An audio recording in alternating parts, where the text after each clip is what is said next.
Okay, so last night was Survivor 50, I think episode 8, which is technically our third merged episode, including the Blood Moon, but functionally it's kind of more like our second. And I won't lie, I think the merge is essentially two for two in really good episodes. I didn't enjoy it as much as last week's, because last week's was just incredible. It was coaches, coachiest. I think we had a really good immunity challenge. The fights going on between like Dee and Jonathan, and everyone's reactions were really, really fun. Everyone reacting, or in their reactions to coaches, coachiest were absolutely fantastic. And I think there was a good amount of suspense for me going into Tribal. It was like, okay, it definitely seems like Dee is the target, but I can see this going on to Coach. I could see that maybe something ends up getting lost in the shuffle with the split vote, and maybe Tiff accidentally gets more than Dee. That's weirdly possible because these things can happen. Dee might play her shot, and then if she's safe, I think at that point there were more votes for Tiff than there were for Coach, so Tiff would have ended up going home. But like, there's a decent amount going on here. This episode,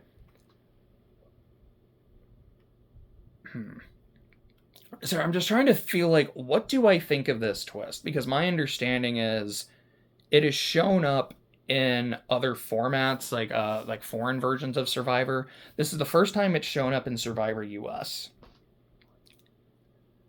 I don't love it. I know I can say that. Like, I like that it's something new and it's not just, hey, we're doing this same thing for like the eighth New Era season in a row. I don't love the idea of, you're completely tied to someone else's fate. But I suppose in a season with this many people, you kind of got to cull the herd as much as you can, which is why we had a triple boot only a couple weeks ago. And I guess this is at least an interesting and unique way of doing it. I think for me, I maybe would have liked it more. Maybe this wouldn't have been as interesting, but I think I would have liked it more if if the players understood going in when they're making their pairs. Because I think I would have really liked to have seen the strategy of that.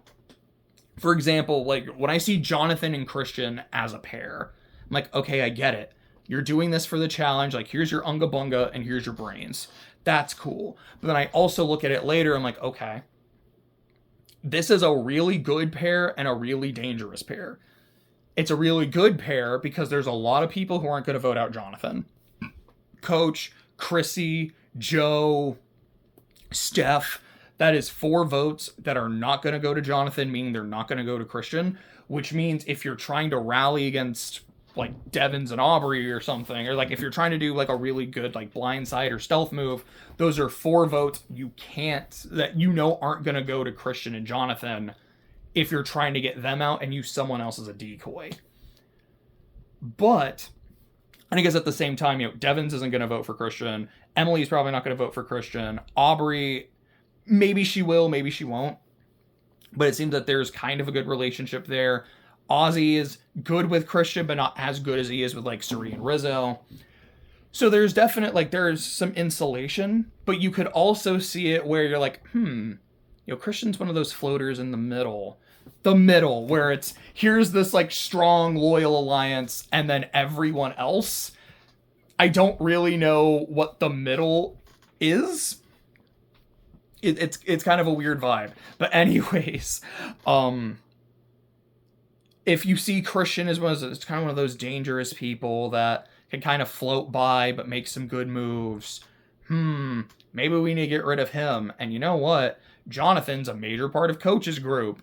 Maybe we can get rid of him too. Like, I could have easily seen Suri coming back and saying, are you going to get rid of Devins and Aubrey or Coach and Chrissy? Here, we get rid of essentially one person from each group. But maybe they didn't think they'd have the votes for it because, like, well, we can't tell Christian. We can't tell Devins because he's not going to do it. And we can't tell Emily because Emily will tell everybody. And also, like, we think she's good with Christian. So maybe that was part of it. Maybe Ozzy's like, no, I am still really tight with Christian after we had our like little trust exercise, so I don't want to get rid of him. Maybe Suri also has a good relationship with Christian. I'm not super sure. But like this there's a lot of sorry, it's just again like with Christian and Jonathan, like that's a really good defensive pair and a really bad defensive pair, and I think that's really interesting. But ultimately, it came down to Devins and Aubrey. Here's this middle players, these floater players that are kind of like, they're not the huge, I mean, I can't say they're not huge personalities, but they're not part of this big alliance, so let's get rid of them. And they're good players, so let's get rid of them. Or alternatively, Coach and Chrissy are together, so we could just get rid of two, like both heads of the snake, and then they're not really going to function. This is the move. And like I was saying, they didn't know the pair, they didn't know the twist going in, they just thought we'll just be competing in pairs. I wonder how different these teams would have been, if at all, if they kind of understood that. Which, granted, because there's an odd number, you can't just say, well, if you don't have a pair, you're immune, because then no one would want to pair up. I will say, this episode from Suri kind of reminded me of Tony's extortion episode from Winners at War, with just how like character-centric it felt and almost like how winner-coded it felt. Because that was an episode where you see Tony win immunity. You see Tony, he's like, finally, I get something from the edge of extinction, like one of these advantages. I love this idea.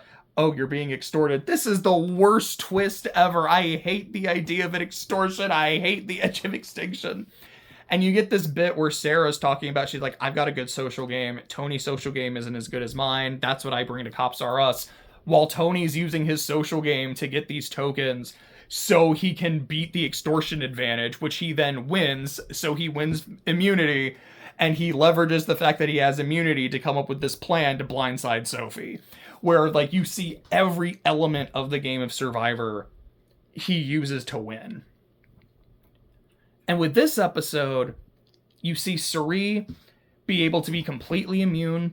For once, there's a twist that comes out of nowhere that doesn't screw over Suri.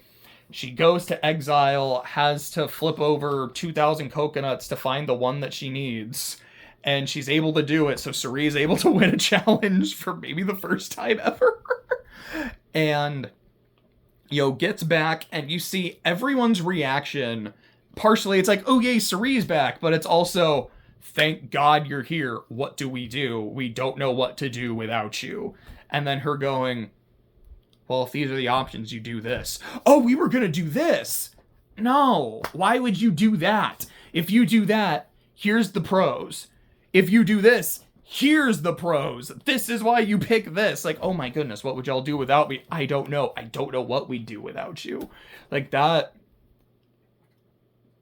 I mean, granted, it doesn't necessarily mean she's gonna win. It just means she was integral to this vote and how it played out. I'm like, this felt like a coronation kind of moment. But we still have 11 people left, so who knows? But I've also said, look, if Suri gets to the end, she wins. Basically because she's Suri. But also, with an episode like this, where you see... I mean, because we've been seeing throughout the season just how good she is at Survivor, because people are like, I don't want to play with Suri because I know how good she is. And the next thing you know, they're like, Suri's my favorite person. And if anything happened to her, I'd get rid of everyone else first. And just how easily and subtly she's able to change a vote, to manipulate a vote, manipulate a person, where stuff's like, I'm not telling a soul about this. And Suri just looks at her, laughs, and gets the information she needs. And then Dee's like, it's Coach or Colby, and it's got to be Coach. And you're like, well, why isn't it Colby? Blah, blah, blah. You're right. So I think she's an easy win if she gets to the end, and I feel really bad about whoever is sitting next to her, because they might deserve it as well, but they're just not going to get it. I would be shocked if Suri is in the final three and loses, unless she has a catastrophic blunder or someone else plays the most perfect, I don't know how many days are left, but X amount of days. Coach was pretty quiet in this episode, which was intentional because it's really funny how earlier in the season he has a moment with Chrissy where he's like, you kind of need to tone yourself down because people don't like you. And Chrissy does the same thing to him here. And he's like, you know what? I'll do it. I'll be quiet. I'll chill. I'll relax. And he still ended up going home. But as I was saying, the main chopping block was Coach and Chrissy or Devins and Aubrey. Which, yeah, and Devins is kind of like, I probably shouldn't have tried to force you to play your idol and give you a lot of shit for it, because now we would have both been safe. Oops. My bad. Which is kind of funny how that worked. But they end up using the fake idol at Tribal where he's like, I've got a clue. I've been meaning to do this, but I haven't had the chance. Just goes up, grabs it. He doesn't unpack it or anything. He's just like, yeah, I got it. And I think at one point Steph's like, well, show it to us. He's like, no, I'm not doing that. Like, I'm not going to show it at all. But after he grabbed it and is like, yeah, I got an idol. I'm going to have to play it for me and Aubrey tonight. You do see, I think it was Jonathan first who got up, like gets up. You see everyone talking, everyone discussing. He's like, hey, looks like I was in trouble. I needed to do this. And I don't know how much it really changed anything. I think it maybe did spook Coach enough to play his shot in the dark, which was not safe, so it didn't matter. But even if it didn't, that would have been maybe one extra vote on Devins and Aubrey. Or maybe he also would have went with Chrissy and voted Rizzo and Emily. Jonathan stuck with it. Joe didn't. I don't know if Suri and them talking to Joe about the plan is what convinced him, or if Joe just saw the idol and said, well, in that case, I guess I'm going to go with what everyone else is doing. Because he's like, I'm not going to write Coach's name down out of principle. Still did it. He did not go full JT and just refuse to write Coach, even though he knew Coach was going home. I don't know if he does make a final three, if that comes back to bite him at all. I don't know if Jonathan and Steph are going to be super mad at him. Jonathan more so because Steph also voted Coach. But I don't know if it did, like, if that's what spooked Joe and Steph into voting Coach and Chrissy. If they were already considering doing that to just kind of stay with the group.